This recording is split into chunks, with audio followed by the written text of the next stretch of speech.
आज हम इस बात पर बात करेंगे कि जो पैसे वाले लोग होते हैं, पूंजीवादी लोग होते हैं, बड़े पैसे वाले होते हैं, वो शेयर मार्केट से भी पैसा कमा लेते हैं। वहीं दूसरी ओर जो कम पैसे वाले लोग होते हैं और इन्वेस्टमेंट करते हैं शेयर मार्केट में, उनका पैसा डूब जाता है या कम पैसा या हानि हो जाती है। आखिर क्या कारण है कि पैसे वाले लोग पैसे कमा लेते हैं? और इसके पीछे कोई बड़ा कारण नहीं, एक सिद्धांत का कारण है कि वो जो कि अप्लाई हो जाता है पैसे वाले लोगों का, मतलब बिना कुछ किए पे अप्लाई हो जाता है। वो कम पूंजी वाले लोगों पर वो अप्लाई नहीं होता, क्योंकि पहले जो लोग इन्वेस्टमेंट किया करते थे वो करते जमीन में खरीदने में, मकान खरीदने में, सोना खरीदने में, और जब उस पैसे की आवश्यकता होती तब उसे बेचा करते थे। लेकिन कोरोना काल के बाद ये जो प्रचलन है शेयर मार्केट का वो अधिक हो गया। जैसे हम बात करें नामी गिरामी कंपनी की, जैसे टाटा का शेयर जो था लॉकडाउन के अंतर्गत 65 से 100 रुपए के बीच में था, और जब उसने लॉकडाउन के बाद स्पीड पकड़ी तो 1000 रुपए तक पहुंचा और 1000 पार कर दिया, तो लोगों का पैसा 10 गुने से भी ज्यादा बढ़ा। लेकिन अब भी क्या कारण है कि जो कम पैसे वाले लोग होते हैं वो अपना पैसा डुबा देते हैं या उनका पैसा कम हो जाता है, और वहीं पूंजीवादी लोग होते हैं जिनके पास धन अधिक होता है वो पैसा शेयर मार्केट से भी कमाते हैं। और इसका जो कारण है वो एक है सिद्धांत। अगर वो सिद्धांत कम पैसे वालों पर भी लागू हो जाए तो वो भी पैसे कमाएंगे, डेफिनेटली कमाएंगे। पूंजी वाले लोगों के पास धन का कोई अभाव नहीं होता, पूंजी होती है। शेयर मार्केट में होता है कि जैसे कम पूंजी वाले ने कोई शेयर खरीदा और जो खरीदा वैसे वो शेयर नीचे चला जाता है, जैसे उसे पता हो कि कम पूंजी वाले ने खरीद लिया, और उसे घाटा हो जाता है, कम पूंजी वाला उसे बेच के भाग लेता है। लेकिन जो पूंजी वाले लोग होते हैं वो ऐसा नहीं करते। सिद्धांत समझिए, मेन चीज है सिद्धांत। सिद्धांत ये है कि आपको केवल कुछ नहीं करना, पूंजी कितनी भी हो, मैं कह रहा हूं 1000 हो, 10,000 हो, लाख हो, 2 लाख हो, 10 लाख हो, आपको अपने सिद्धांत में सिद्धांत अप्लाई करना है। सिद्धांत ये है कि पूंजीवादी लोग जो होते हैं जिनका पूंजी है उनके पास धन का अभाव नहीं है। उन्होंने अभी 1 लाख रुपए लगाया, मैं कह रहा हूं 10 लाख लगाया, फिर जरूरत पड़ी फिर 10 लाख लगा दिया, फिर जरूरत पड़ी 20 लाख लगा दिया। उनके पास व्यवस्था होती है, धन की कोई कमी नहीं है। लेकिन जो कम पूंजी वाले लोग होते हैं उनके पास धन का अभाव होता है। माना किसी के पास 5 लाख रुपए या 2 लाख रुपए या 20,000 रुपए, कुछ भी मान लीजिए, तो इसलिए हम मानते हैं कि किसी के पास 5 लाख रुपए हैं। 5 लाख रुपए उसने क्या किया कि शेयर मार्केट में कोई शेयर खरीदे, उसने 4 लाख के शेयर खरीदे या 5 लाख के शेयर खरीदे। अब हुआ ये कि जैसे उसने शेयर खरीदे, जो 100 रुपए का शेयर था वो तुरंत नीचे गिरा, वो आ गया 75। अब जो कम पूंजी वाला लोग है जिसने 5 लाख रुपए बड़ा मुश्किल से जमा किए थे, उसका टेंशन बढ़ गया। पैसे तो कम हुए ही हुए, उसका टेंशन भी, रातों की नींद चली गई। जो जिसके पास नहीं है उसके लिए तो 1000 भी बहुत होते हैं, और जिसके पास है ना उसके लिए 10-20 लाख का करोड़ भी कुछ नहीं। तो जो 100 रुपए का शेयर था जैसे 75 पे आया तो उसने क्या किया, बेच दिया डर की वजह से।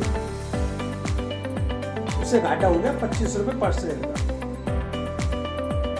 लेकिन जो पूंजीवादी लोग होते हैं उनके पास साथ सिद्धांत लागू होता है। क्या सिद्धांत लागू होता है कि जैसे ही 100 रुपए का शेयर 75 पे आया, उन्होंने 5 रुपए पहले लगाए थे, 5 फिर लगा दिए, कितना रुपया लग गया, 10 लाख। अब शेयर क्या हुआ कि 75 के बाद फिर गिर गया, वो 50 पे आ गया। पूंजीवादी लोग हैं, पैसे वाले लोग, पैसे का अभाव नहीं है, वो फिर उससे खरीद लेते हैं 50 के रेट पर। और जब वो शेयर भागता है ऊपर की तरफ तो वो शेयर पहुंचता है 700 तक। तो 50 रुपए पर खरीद कर 125 पे बेचा, 75 का वहां पर फायदा लिया। जो 75 पे लिया था वो 125 पे बेचा, 50 का वहां फायदा लिया, और जो 100 रुपए पे लिया वो 125 पे बेचा, 25 का वहां फायदा लिया। मतलब तीनों जगह खरीदे, उसको फायदा लिया, लेकिन गवाया किसने, जिसका कम पूंजी थी, जिसने एक बार में 5 लाख लगा दिया। केवल एक सिद्धांत अपना लो, मैं कह रहा हूं कि आप कितने भी लगाओ, 1,000 लगाओ, 10,000 लगाओ या 10 लाख लगाओ, आप कभी भी मात नहीं खाएंगे, गारंटी। अपने पैसे को माइंड में करिए कि आपको कितना पैसा लगाना है। मैं कहूँ 3 लाख रुपए लगाना है आपको, 3 लाख रुपए लगाना है शेयर बाजार में, तो आप सबसे पहले 1 लाख लगाइए। एक सिद्धांत रखिए कि 1 लाख लगाना। 1 लाख रुपए की आपने कोई चीज खरीदी या शेयर खरीदा, 1 लाख रुपए का जब आपने शेयर खरीदा, अगर वो शेयर 1 लाख से आपके पैसे जोड़ के शेयर का भाव बढ़ा, 1.25 लाख हो गए, 1,10,000 हो गए, वो अपनी जो समय स्पीड है उसके हिसाब से आप देख भी सकते हैं। दोबारा खरीदने की गलती ना करें कि दोबारा फिर 1 लाख वहीं लगा दिया। आपको 3 भागों में रखना है पैसा, 1-1 लाख रुपए का 3 जगह, 1 लाख एक जगह, 1 लाख एक जगह और 1 लाख एक जगह। पहला भाग लेना है आपको शेयर खरीदने के लिए रखना है। 1 लाख रुपए का आप शेयर खरीदो और मन में मान के चलो कोई 100 रुपए का शेयर है, और अगर ये 75 रुपए पे आ गया तब मैं दूसरा 1 लाख रुपए लगाऊंगा। अगर वो 125 हो गया तो आपकी बल्ले बल्ले पैसे बढ़ गए, 1.25 लाख हो गए। अगर वो 1 लाख 100 रुपए का शेयर है, 75 पे आ गया तो आपके 75,000 रह गए, तो दूसरा 1 लाख रुपए उस समय के लिए। लेकिन माइंड मेकिंग करके चलें, ये नहीं कि 100 रुपए का शेयर जैसे ही 98 पे आया, 2 रुपए गिरा आपने फिर खरीद दिया, नहीं, कम से कम 25% गिरे। 25% से अगर कम गिरता है तो आप तसल्ली से बैठिए, गिर जाने तो उठेगा। आदमी हो या शेयर, एक दिन जाना ऊपर। शेयर मार्केट कहां से चली थी और कहां पहुंच गई, ध्यान रखिए। 1 लाख रुपए से खरीदिए। 1 लाख रुपए लगाने के लिए 3 लाख में तीन भागों में बांट लो। अब 3 लाख है तो 1-1 लाख रुपए, अगर 30 लाख है तो 10-10 लाख रुपए, आपके 10,000 है तो 3300 रुपए लगभग 3 भागों में बांटिए, जब पैसा कम हो या ज्यादा हो।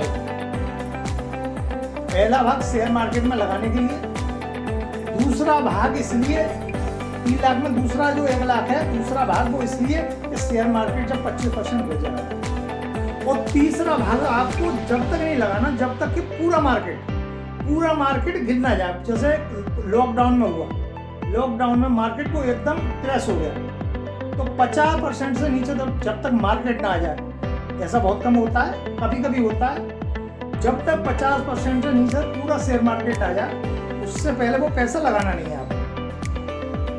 तो सिद्धांत ये है कि आपको पैसे को 3 भागों में बांटना। पहला भाग शेयर मार्केट में लगाने के लिए, दूसरा भाग 25% जब शेयर मार्केट गिर जाए उस समय के लिए, और तीसरा जो भाग है आपका वो लगाना है जब कि पूरा मार्केट क्रैश हो जाए, यानी 50% से नीचे चला जाए, इमरजेंसी के लिए। कभी भी भावनाओं में बहते पैसा ना लगा कि मार्केट भाग रहा तो हमने तुरंत दूसरा भाग भी लगा दिया। जहां आपने दूसरा भाग लगाया, समझ लो कि आज नहीं तो कल पैसा डूबेगा, माइनस जाएगा।